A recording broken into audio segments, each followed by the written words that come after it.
Tutorial kung paano ko ginawa ang ganitong content. Tara!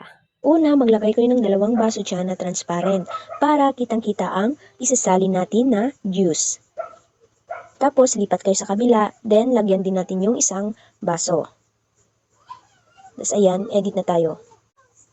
Punta tayo sa first clip. Hanapin kung saan magsimula ng maglagay ng juice. Tapos, split, delete yung una. Ngayon, hanapin naman kung saan malapit nang mapuno ang baso. Dito. Split, tapos delete ang sobra. Tapos, kailangan nating i-reverse tong first clip. Ayan, pag na-reverse na, dito naman tayo sa second clip. Hanapin naman natin kung saan magsisimula na rin maglagay ng juice. Tapos, split, delete natin yung una. Then, hanapin kung saan mapuno na rin yung baso. Tapos, split natin, then delete yung sobra. Ngayon, tap natin tong second clip, hanapin ang overlay. Drag natin. Tapos, hanapin ang mask. Piliin ang rectangle. Tapos, itapat dito sa isang baso. Yung tamang size lang niya sa baso. Para mas madali, itap ulit ang rectangle. Tapos, kung nakikita niyo yung position and size, yan ang gagamitin natin. Itong y-axis, ito yung pataas, pababa.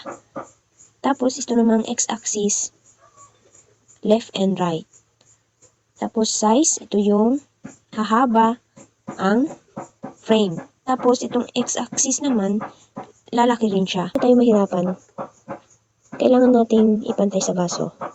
Yung sakto lang sa baso, kailangan saktong-sakto para hindi gaano mapansin ang mask. Ayusin lang natin. Ayan, okay na. Ngayon, kailangan muna nating paliitin tong mask.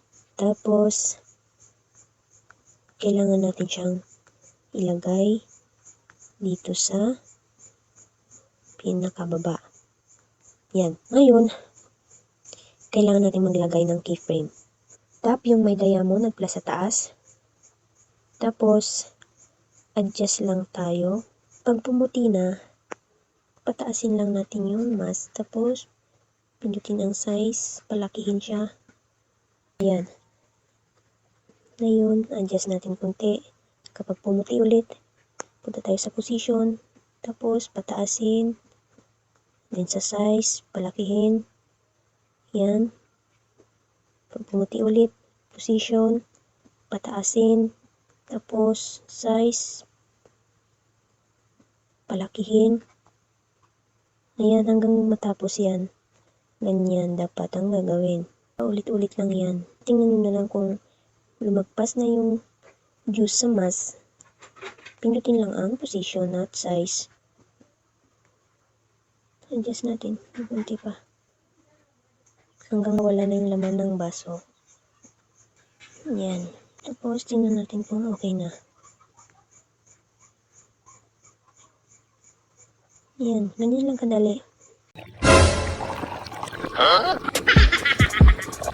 Hello!